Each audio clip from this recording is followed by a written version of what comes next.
Football fans, how are we feeling today? Arsenal fans, Liverpool, Man City, Chelsea, whatever team you support and you're subscribed to my channel, how are you feeling today? Let me know in the comments. I wanted the weekend games to be over. I wanted to watch every single game that I could. I actually watched a lot of football. I actually watched the MLS because of Lionel Messi, but that's a video for another day. How am I feeling as an Arsenal fan? I'm very deflated. I am. Watching all those games, it hit me that we can actually do everything within our power and we will still come up short. Again, we're going to be the team that is better than the rest, but not better than the team that we need to beat. Manchester City under Pep. It's a painful feeling. You know what is even crazier? We've scored the most goals. We've conceded the least goals compared to Man City. But we are still most likely going to come up short. It's a painful feeling. But there's hope. There is hope because we know, we can see that next season will be better. That's 2 progressive seasons Arsenal has had now in a row. There's nothing that will happen this season where I will consider it a failure. We have pushed forward. We have taken another step closer to where we want to be as a club. We're in Champions League now. We're in Champions League consecutively. And we are second 2 seasons in a row. At least, unless something crazy happens. And we lose our last 2 games and Liverpool keep winning and then we finish third. I don't see that happening. But what is looking more and more likely is that we're going to come up short. Because our biggest hope, Tottenham Hotspur, absolutely are garbage. This is why you don't rely on other people to do your job. To do what needs to be done. Oh my God, I just saw my thing is out. Sorry. Let's fix that. Yeah, this is why you have to do the business. You look back at the games. When I flew to London, I saw Arsenal lose to West Ham. I saw us lose to Fulham. I moved my flight because I was like, how can I come to London and not at least see a win? Not at least see a goal because West Ham, we got destroyed 3-0. I was like, no, I moved my flight. Went to Fulham because it's in London and we lost.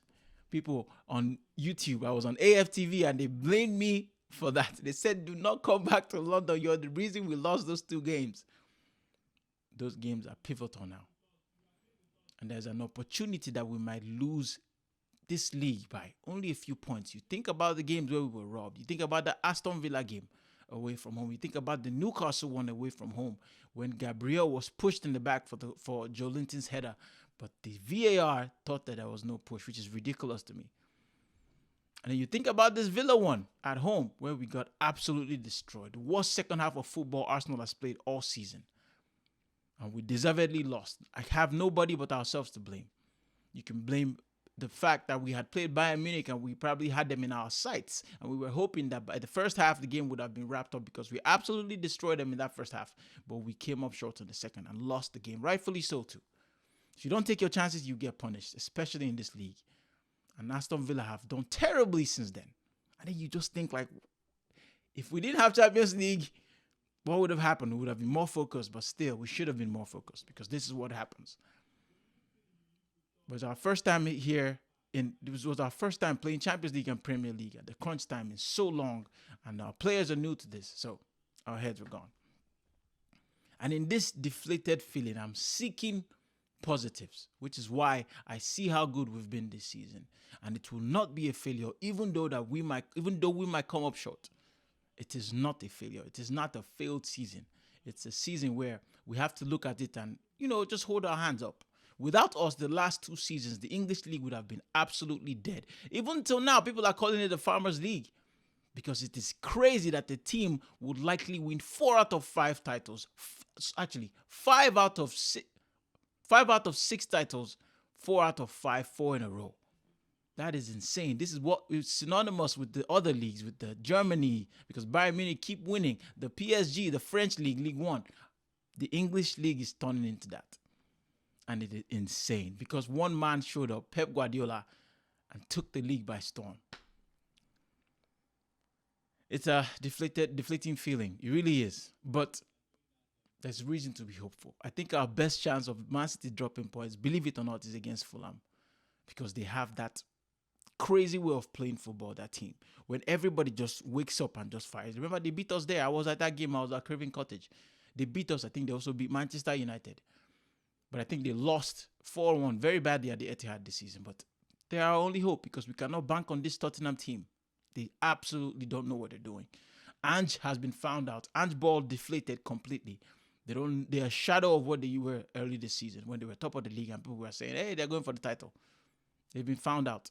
And a stubborn manager who refuses to change his style of play, who refuses to adapt to situations, you always get found out.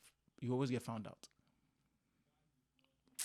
Man, I'm hoping that I can look back at this video and criticize myself for sounding so negative because there is still hope. There is still hope, though very minimal, so thin that you can just cut it with your fingernails.